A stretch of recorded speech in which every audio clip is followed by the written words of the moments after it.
Olá pessoal, aqui de novo o professor Marcelo, professor de História. Hoje a gente vai ver a nossa segunda aula, com um pouco de atraso, mas de toda forma o importante é que vocês vejam, tá? Hoje nós veremos então reforma e contra-reforma religiosa, os princípios teóricos e o liberalismo econômico, que são os princípios do iluminismo, tá? A Revolução Inglesa, a Guerra Civil, a Revolução Puritana e a Gloriosa, que forma a monarquia constitucional na Inglaterra, tá? A Revolução Americana, ou seja, a independência americana com algum antecedente, tá bom? E finalizamos então com a Revolução Francesa, que é a consolidação da ordem burguesa, da ordem liberal. Eu recomendo para vocês esse livro aqui, se puder ler, se alguém tiver acesso, a História da Revolução Francesa, tá? De Albert Soube. É um livro bem interessante e com muitos detalhes sobre a Revolução Francesa. É lógico, aqui é para além do vestibular, tá? Então vamos lá, vou procurar, assim como da outra vez, ser sucinto, não me prolongar muito, embora a aula tenha sido um pouco extensa, até porque é muita coisa e não dá para deixar de falar muita coisa. A gente começa com a reforma religiosa, cuja reforma religiosa nós chamamos de reforma protestante, que tem como contexto, como objetivo, ou ainda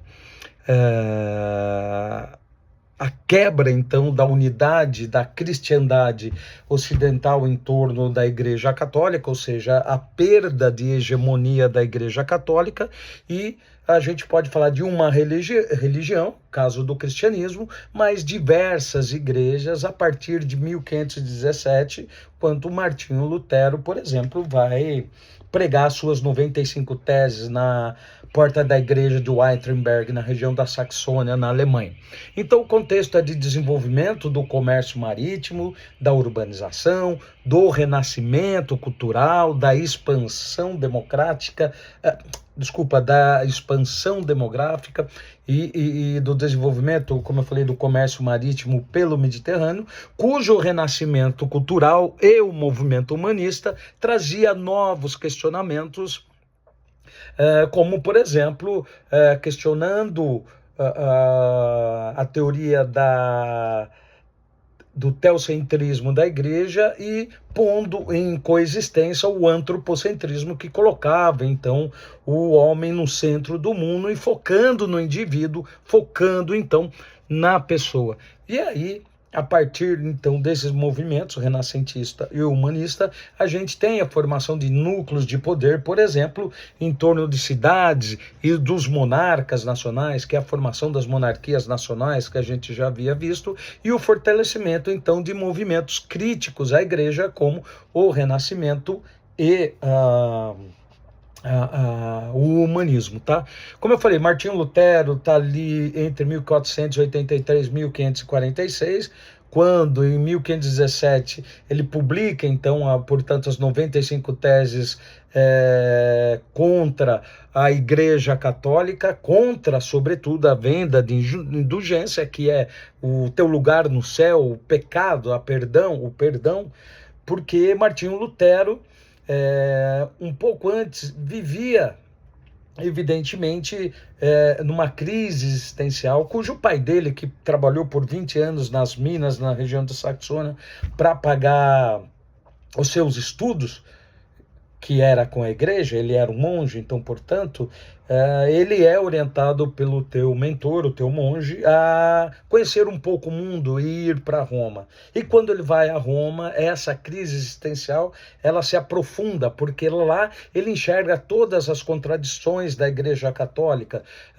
diz respeito ao celibato, né, venda de relíquias falsificadas, uso da igreja da usura que condenava, que é, então, portanto, empréstimo de juros, né, empréstimo de dinheiro a juros altos para tentar construir, para construir a nova Basílica de São Pedro, quando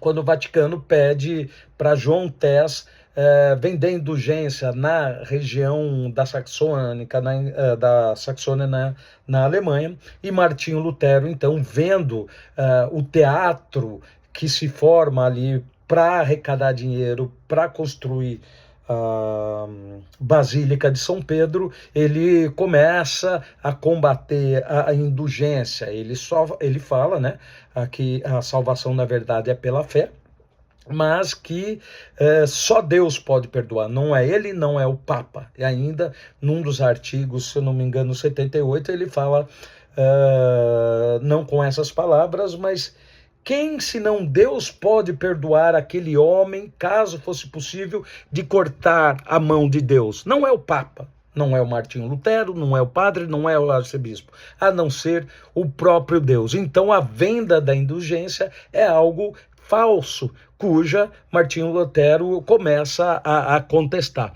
Então a gente tem, a partir daí, ele enfrentando o Tribunal de Inquisição e recusando a revogar o que ele tinha escrito, o que ele tinha falado com grande maestria, e ele é excomungado pelo Papa, tá? E ele tem proteção da nobreza, dos príncipes, dos ducados, da Prússia, da Alemanha, ou melhor, do Sacro Império Romano, que vê então nos interesses de Martinho Lutero, por exemplo, os interesses do Sacro Império Romano se tornar mais autônomo e independente da Igreja de Roma, tá? E Martinho Lutero vai traduzir, então, a Bíblia do latim para o alemão, do latim para o grego, do grego para o alemão. Ele vai ter um trabalho muito grande. Por quê? Porque todas as missas, em todo lugar na Europa, era feita em latim, cuja maior parte da população absoluta era analfabeta e ainda, né, leigos em relação ao latim. Quando Martinho Lutero, então, traduz a Bíblia do latim para o alemão, aqueles alemães que sabem ler, é a libertação. Por quê? Porque agora ele elimina a Igreja Católica, o bispo, o Papa, o intermediário, e você faz a sua própria interpretação da Bíblia, tá? E aí, né, uma vez pregada uma vez pregadas as 95 teses e excomungado Martinho Lutero da Igreja Católica, se cria a primeira igreja protestante, que é o luteranismo, né? Que é a salvação pela fé. Então a salvação está na fé e não na boa ação, na obediência a Deus. É uma interpretação que te empurra para o individualismo, que é aquela questão do humanismo, do renascentismo. A gente tem então, portanto, como eu falei para vocês, a livre interpretação da Bíblia, agora feita pelo indivíduo, a sua própria leitura. A gente tem a abolição do celibato, né, clerical, tanto é que Martinho Lutero vai formar família. A gente tem a inexistência, então, de um clérigo regular, e a gente tem a rejeição às imagens, ou seja, a iconoclastia, a rejeição à imagem, a adoração de imagens de santo, tá? Por conseguinte, a gente tem João Calvino, seguidor de Martinho Lutero, né, se estabelecendo em Genebra, em 1538, na Suíça, cuja essa tua atuação em Genebra, então, vai levar a doutrina da predestinação, ou seja, o homem já é predestinado, então, portanto, à salvação. Ou seja, os eleitos de Deus teriam, então, portanto, né, uma vida de dedicação ao trabalho. É o que a gente chama aí de ascetismo protestante. É pura disciplina, tá? É dedicação ao trabalho. Então, qual seria o caminho para se chegar a Deus? Era a valorização da disciplina por meio do trabalho e a acumulação de riqueza. O que a gente tem aí, então, a partir de 1538, quando João Calvino faz parte, então, da política de Genebra na Suíça, ele cria os consistórios. O que é o consistório? São conselhos fiscais que vão invadir a tua vida privada para ver se a tua dedicação, se a tua disciplina em relação ao trabalho e a própria fé não está sendo desviada por diversão, por jogos e cartas, por dança, tamanha a disciplina. Caso no dia santo o consistório fosse na tua casa e você estivesse fazendo outra coisa que não a disciplina da fé, você seria punido, tá? Então, a gente tem a difusão do calvinismo pela Holanda, pela França. Pela França, os calvinistas serão conhecidos como huguenotes, na Escócia, os presbiterianos, e na Inglaterra, os puritanos, que nós vamos ver a Revolução Puritana, e cujos esses puritanos que fugirão, então, de perseguições religiosas na Inglaterra e formarão e fundarão as 13 colônias. E aí, a gente tem também Max Weber, um grande sociólogo alemão, que vive ali entre 1864 e 1920, que vai escrever em 1905 a Ética Protestante e o Espírito do Capitalismo, onde ele diz, olha, aquelas pessoas...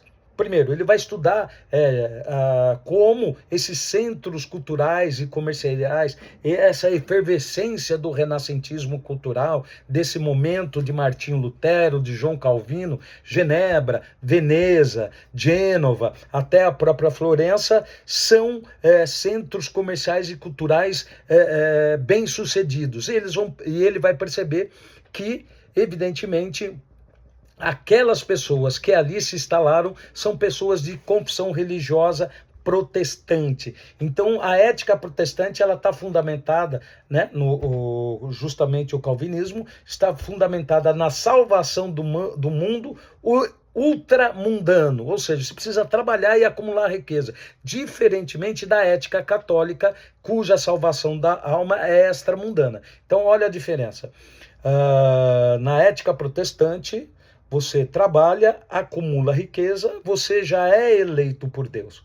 Então, por meio dessa ética confissional religiosa protestante, pessoas de confissão religiosa protestante acabam procurando e desenvolvendo profissões de gestão administrativa, técnicas, enquanto que aquelas pessoas, né, de ética católica voltam-se então para profissões de humanidades, o que vai fazer uma diferença muito grande na corrida pelo domínio econômico para o protestante. Então, a ética protestante cristã, ela conferiria ao trabalho um caráter religioso, disciplina, o ascetismo, né, protestante, que é dedicação árdua à disciplina, e o calvinismo, então, portanto, teria sido essencial para o desenvolvimento do capitalismo nessa região que eu falei para vocês, que está ali na região portuária, por exemplo, da Itália, do Mediterrâneo. Então, importa trabalhar, custa o que custar, né? Haja ou não recursos ou necessidade de prover o seu sustento, porque trabalhar é uma ordem de Deus. E, evidentemente, a Igreja Católica, perdendo fiéis, vai contrapor essa posição de Martinho Lutero, de João Calvino. Depois nós vamos ter Henrique VIII também, gente, na Inglaterra, que rompe com o Papa Clemente VII, porque ele queria se separar de Catarina de Aragão para casar com a sua amante Ana Bolena. Ele recebe, então, um não de Clemente VII, e aí ele rompe, por exemplo, com o Vaticano e confisca terras comunais da igreja e mosteiros. E ele passa a ser o chefe, então, secular, ou seja, o chefe político da Inglaterra, ao mesmo tempo que o chefe universal, ou seja, o chefe religioso. Então ele reúne ali na monarquia de Henrique VIII uma força extremamente poderosa. Essa questão do anglicanismo serão os primeiros sinais que dará condição material para a Revolução Industrial, que a gente vai ver lá em abril, e aí vai ser a aula presencial. É muito importante. Por quê? Porque a Bélgica, embora reunisse nesse momento aí conhecimento científico mais avançado que a Inglaterra, ela não reunia condições materiais, que são algumas coisas que a gente verá, por exemplo, como os atos de navegação na Revolução Puritana, que vai beneficiar a burguesia inglesa, entre outras coisas, tá?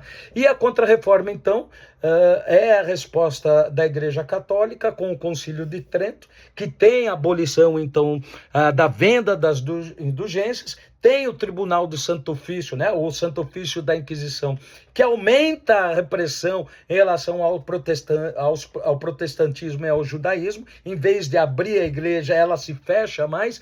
Tem a criação do Index, que seria então um índice de livros proibidos, como eu falei lá, Galileu Galilei vai ter esse problema, Copérnico também, e aí a gente tem os jesuítas, a Companhia de Jesus, difundindo então a educação cristã, né, e a ampliação da catequização na colonização da América, tanto na América Portuguesa como na América Espanhola. Então, o que a gente tem aí de reforma protestante são essas características: Lutero, salvação pela fé; Calvino, predestinação absoluta; e Henrique VIII, até através do ato de supremacia, cria essa nova religião, o anglicanismo, que reúne ali, então, na figura do rei, o chefe secular político e o chefe universal, né, que é o religioso. E aí a gente tem, então, essa primeira parte da aula, reforma e contra-reforma. Lembrando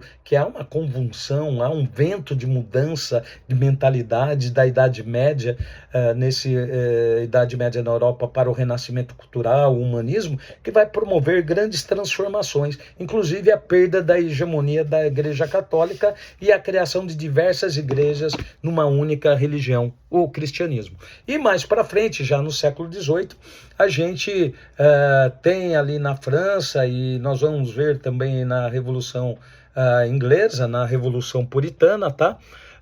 Os princípios iluministas, cuja é a consolidação, tá, com a Revolução Francesa, da ordem liberal, da consolidação, então, do indivíduo, do método científico, da razão, cuja, evidentemente, a gente tem agora um contexto de crise do antigo regime, do regime absolutista, sobretudo na França, que, como eu havia falado para vocês, no poder soberano, é um maior exemplo do absolutismo por conta de Luís XIV, o Rei Sol. Tamanha o poder de Luís XIV como exemplo, então, do absolutismo ou dos absolutismos na Europa. Como eu falei para vocês, a gente sempre concentra em Portugal, Espanha, Inglaterra e França.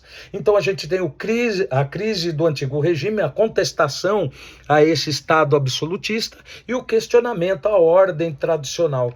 Quais são os antecedentes aí, então? As revoluções inglesas, lá no século XVII, que nós vamos ver daqui a pouco, Revolução Puritana, 640, 49, e a gloriosa que instaura, então, a monarquia constitucionalista em 1688, 1689. Além disso, a gente tem John Locke na Inglaterra, que é o pai do liberalismo, tá? Do liberalismo econômico, que fala em direitos naturais através do seu contrato social. Então, é o que a gente chama de naturalismo, ou seja, os direitos naturais, como a propriedade e a vida, cujo John Locke já afirmava que a propriedade e a vida viu antes do Estado, tá?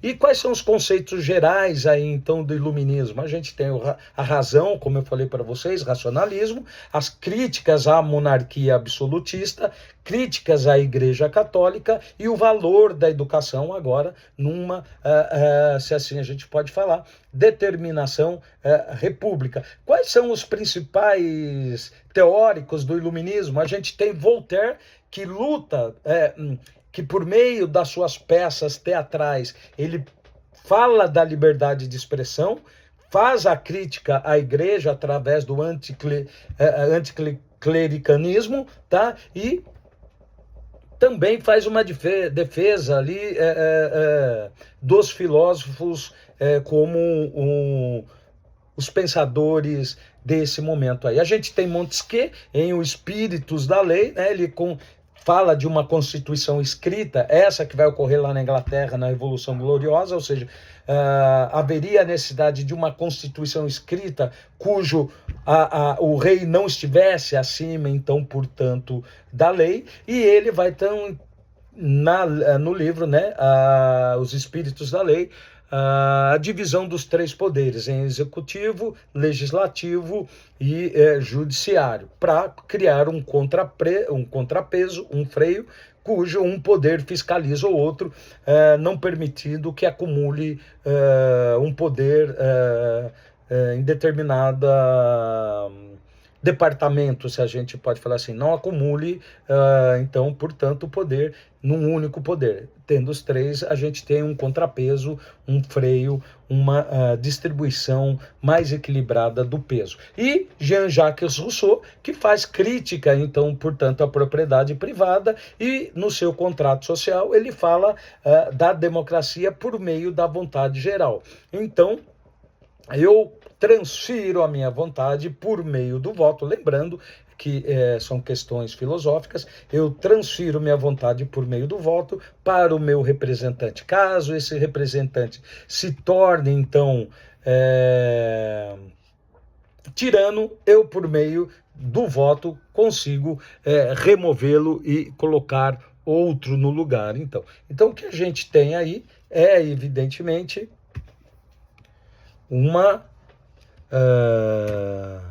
um apelo pela democracia.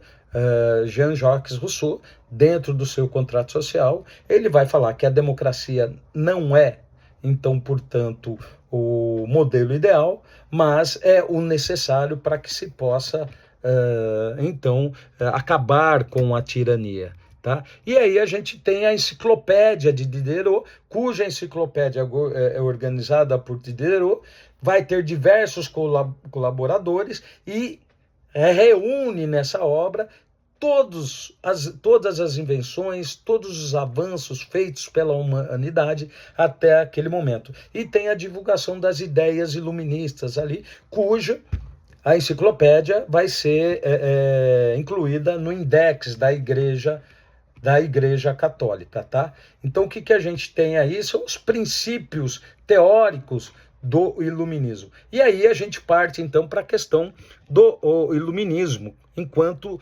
liberalismo econômico. E qual é o pensamento econômico liberal? Quais são os conceitos gerais do iluminismo quando se trata de liberalismo econômico, ou seja, de livre comércio, de livre iniciativa? A gente tem críticas ao intervencionismo, que é o mercantilismo, é o sistema econômico do antigo regime absolutista, cujo Estado intervém constantemente na economia, e em relação, né, à economia, a gente tem a defesa da liberdade econômica por parte das empresas. A gente tem ali os primeiros liberais ingleses, que são chamados de fisiocratas, né? E eles vão falar do laissez-faire. Na França tem uma seguinte frase: laissez-faire, laissez-monde.